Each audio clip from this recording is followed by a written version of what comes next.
तो वो उनकी ट्रेनिंग्स के लिए यूज किया जाता था। जो यूट्यूब से वीडियो जो स्क्रैप करके लाता था, जो रिलेटेड टॉपिक्स वो देते थे, जिससे कि बेनिफिट ये था कि वहाँ वहाँ कुछ ऐसी ज्यादा बड़ी यूटिलिटी नहीं थी।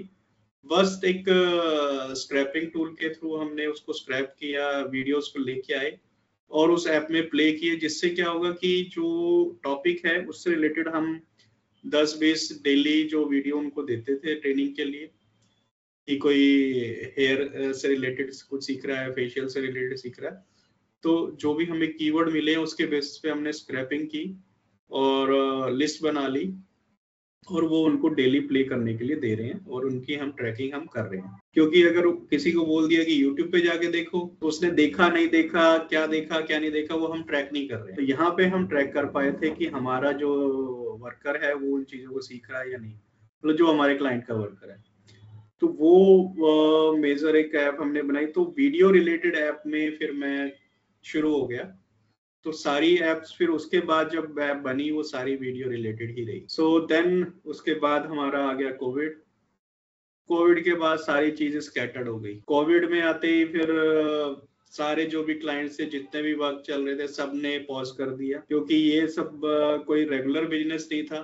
ज्यादातर जो हम वेबसाइट या ऐप बनवा रहे हैं वो साइड एक्टिविटी ज्यादातर कर रहे हैं, मतलब कि कुछ नया वेंचर वो प्लान करते हैं। स्टार्टअप नहीं है, क्लाइंट्स थे। स्टार्टअप भी कह सकते हैं, आज की डेट में स्टार्टअप का ज्यादा बूम हो गया है कि भाई पिछले 5 साल में, लेकिन उस टाइम पे इतना ज्यादा नहीं था। तो जो भी क्लाइंट्स थे तो वो कुछ ना कुछ मतलब अपनी साइड इनकम से या कुछ बना के नया प्लान कर रहे थे। तो उन सभी लोगों ने ये सारे प्रोजेक्ट बंद बंद कर दिए और ये कहा कि भाई कुछ नहीं कह सकते कि हम कब चालू करेंगे। मे बी किसी को नहीं पता था कि क्या सर्टेनिटी है कोविड में, तो उन सबने चीजें बंद कर दी, पॉज कर दी। तो फिर मुझे एक अपॉर्चुनिटी मिली कि भाई मैं एक जगह सीटीओ सर्विसेज के लिए मेरे को ऑफर आया।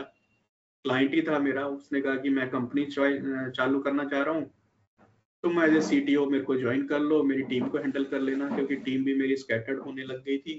क्योंकि 6 महीने हो गए थे कोविड के शुरू हुए और उस टाइम पे कोई कोई भी क्लाइंट हमें, मतलब 2-3 महीने हमें स्ट्रगल करके हमने एम्प्लॉय को मैनेज भी किया, लेकिन कोई भी क्लाइंट अपना प्रोजेक्ट स्टार्ट करने के लिए रेडी नहीं था। तो फिर हमने सब चीज डिसमेंटल करनी शुरू कर दी, डिसॉल्व कर दी टीम। सो फिर लकीली एक अपॉर्चुनिटी आ गई। फिर मैंने कहा कि अभी मैं भी फ्री हूँ, ठीक है ज्वाइन करते हैं। सो वो भी टिकटॉक रेप्लिका ऐप थी। उसमें मेजर इशू जो कि मैंने पुराना मेरा एक्सपीरियंस था, जो भी जितनी मैंने ऐप्स बनाई हैं वहां सबको यूज करने का मौका मिला, मतलब बहुत ही डिस्ट्रॉयड कंडीशन में वो ऐप मिली थी मेरे को। दैट इज टिकटॉक रेप्लिका, जो कि हम कह सकते हैं short video streaming mobile app थी। यहाँ पे ही रोल आता है एक सीटीओ का, जो कि उन्होंने सीटीओ ने, क्योंकि उन्होंने इधर उधर बनवा रखी थी पहले। उसमें क्या है कि कोई डेटाबेस की प्लानिंग नहीं है, यूजर जर्नी नहीं है, यूआई नहीं है, कोई बैकएंड प्लान नहीं किया गया है। तो वो सबसे बड़ा मतलब और वो 2 बार रीबिल्ड हो चुकी थी, तब वो उसकी ये हालत। इन्हीं प्रॉब्लम्स को देखने के बाद मुझे लगा, क्योंकि ज्यादातर मैंने प्रोजेक्ट किए थे अभी तक, तो वो सारे सक्सेसफुल रहे थे। ये प्रोजेक्ट मेरे को मिला था वो किसी और ने किया था, और जो बिल्कुल डिस्ट्रॉयड कंडीशन में था, क्योंकि वहां पे स्केलेबिलिटी का इशू आ रहा था कि अगर हम इसको लॉन्च नहीं कर पा रहे थे वो, क्योंकि वो बार बार डिले हो रहे हैं, कुछ ना कुछ फीचर जो है वो चल नहीं रही है, ये ठीक कर रहे हैं तो वो खराब हो रही है, वो ठीक कर रहे हैं तो ये खराब। तो इस तरह के इश्यूज आए थे उसमें। तो ये सारी चीजें ठीक करने के बाद, स्केलेबिलिटी ठीक करने के बाद, तब जाके वो 6 महीने में ऐप ठीक हुई और वो फिर हमने launch, that's what the journey. और फिर उस ऐप को कंप्लीट करने के बाद मुझे लगा कि भाई ये प्रॉब्लम्स तो सारे स्टार्टअप के साथ आ रही है। जो क्लाइंट्स जो नेक्स्ट लेवल पे जा रहे हैं उनकी ऐप किस लिए फेल हो रही है, बिकॉज की वो स्केलेबल ऐप नहीं है, या फिर जस्ट एक बन गई है किसी तरह दिखाने के लिए, दोस्तों को दिखाने वाली ऐप बन गई है, लेकिन वो चल नहीं पा रही है। तो उनको ठीक करने के लिए मैंने कहा कि भाई हम एक सर्विस, अब मैंने एज ए सीटीओ या कोई टेक्निकल सपोर्ट के लिए मैंने अप्रोच करने लगा, लोगों से मिला, तो कहते हैं कि भाई हम आपको अफोर्ड नहीं कर पा रहे हैं क्योंकि हमारा बजट इतना नहीं है। तो फिर हमने सोचा कि थोड़ा सॉल्यूशन को मोल्ड कर देते हैं, सर्विसेज के टाइम कम कर देते हैं, जिससे कि वो लोग ज्यादा बेनिफिट उठा पाए। तो हमने उनके प्रोजेक्ट को असेसमेंट कर देने के बाद कुछ टाइम, मेनली अगर हम किसी कंपनी में भी काम कर रहे हैं या एक बिग शॉट 50 एम्प्लॉय की कंपनी है, तो वहां भी सीटीओ को एक प्रोजेक्ट के लिए इतना ही टाइम देना होता है। और वही अब हमने शुरू कर दिया कि वर्चुअली हम डिफरेंट डिफरेंट क्लाइंट्स के प्रोजेक्ट को असेसमेंट करेंगे और जो भी उनमें इश्यूज हैं, टेक्निकल फ्लॉज हैं, जो हमारी मैनेजमेंट स्किल है, नॉलेज स्किल है, वो उनको देंगे जिससे वो अपने प्रोजेक्ट को ट्यून अप कर। That's the major thing we are doing in virtual CTO. The virtual CTO, the whole concept is very different and new because we had heard, but it was a bit, a bit of dicey about what exactly it is. Even you told about what is fractional CTO, and it's really, I must say, it's amazing one, and it will come in startups now slowly and steadily. So I have a question for you. Like there must be some of the common challenges among all the experiences which you have gathered, right? So can you talk a brief about those challenges and also advice on how to tackling those issues?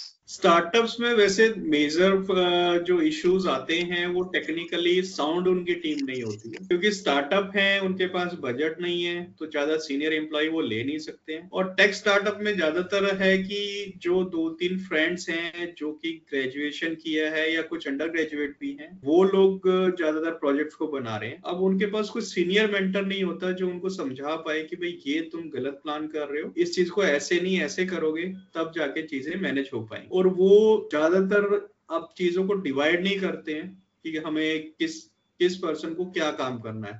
वो कोई भी आदमी कुछ भी काम करने लगा, क्योंकि सब टेक बैकग्राउंड से होते हैं, सब बीटेक वाले हैं या बीसीए वाले हैं, उन्हें लगता है हम सब कुछ कर लेंगे। वो सारे लोग मार्केटिंग भी कर रहे होते हैं, सारे लोग कोडिंग भी कर रहे होते हैं, सब चीजें एक साथ होती है। तो उसी में हम एक डिवाइड जनरेट करते हैं। प्रोजेक्ट का सबसे पहले बैकलॉग बनाया जाता है, फीचर्स आइडेंटिफाई किए जाते हैं, तब जाके वो चीजें स्मूथ होनी शुरू होती है। असली प्रॉब्लम ये होता है कि मेनली वो प्लान ठीक से नहीं कर पाते, फेजेस वाइज, या फिर हम कहें कि माइलस्टोन कैसे होंगे, फीचर्स क्या रखनी है, किस चीज को हम पोस्टपोन कर सकते हैं, किसको हमें आज ही करना चाहिए, वो प्लानिंग उनकी मिसिंग रह जाती है। बिकॉज वो टेक्निकली बनाना तो जानते हैं, पर क्या बनाना है, कैसे बनाना है, किसको हम अभी छोड़ सकते हैं, कैसे इतनी सारी चीजों को कंबाइन करेंगे, ये इश्यूज रहते हैं। इसी वजह से वो स्केलेबिलिटी में फेल हो जाते हैं।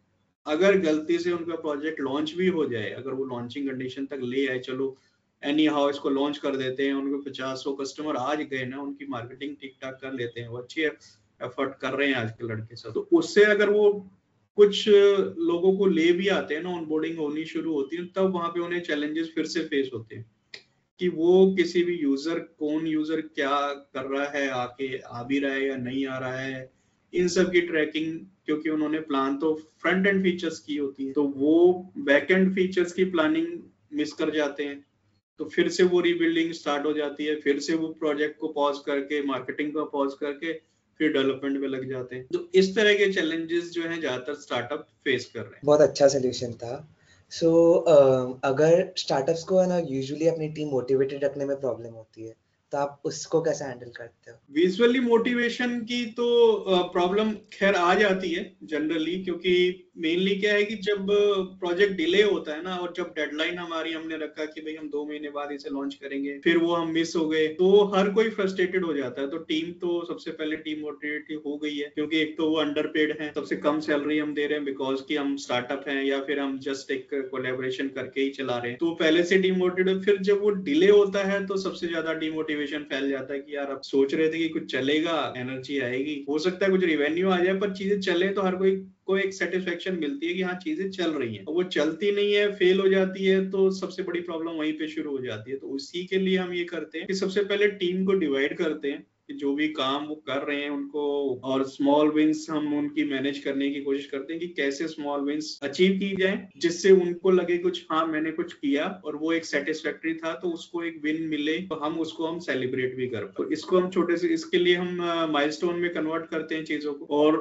पीओसी कंडीशन, अब जो प्रोजेक्ट में हम अलाइनमेंट में 2-3 चीजें करते हैं, एक पीओसी हो गया, एक एमवीपी हो गया, एक रिलीज या बीटा वर्जन जिसे हम कहते हैं, ये होता है। तो हम वो क्या करते हैं, सीधा रिलीज के लिए प्लान करते हैं, कोई पीओसी नहीं चलना, कोई एमवीपी नहीं आना, सीधा लॉन्च करेंगे और हमें क्लाइंट मिल जाएंगे, हमें काम, हमारा जो भी काम है ऑनबोर्डिंग शुरू हो जाएगी और हो जाएगी। तो ये जो फेज प्लानिंग है वो मिसिंग रह जाती है, यहाँ से सारे इश्यूज स्टार्ट हो जाते हैं उनके लिए। तो जब हम पीओसी करेंगे तो पीओसी हमारा सक्सेस होगा, 10-20-50 लोगों को हम दिखा पाएंगे, देखो ऐसे चीजें चलेंगी, उनसे एक फीडबैक ले पाएंगे। मे भी उनके कुछ वो स्टेक होल्डर्स हो सकते हैं और 5-7 उनके फ्रेंड्स फैमिली जो भी हो सकते हैं जिनको वो समझा पाए कि हम कर क्या रहे हैं, क्या करना चाह रहे हैं, वो हो जाता है। या किसी को क्या कहते हैं इन्वेस्टर को भी अगर उन्हें पिच इन करना है तो वो पीओसी उनका रनिंग मॉडल कुछ दिखाया जा सकता है। फिर आता है एमवीपी।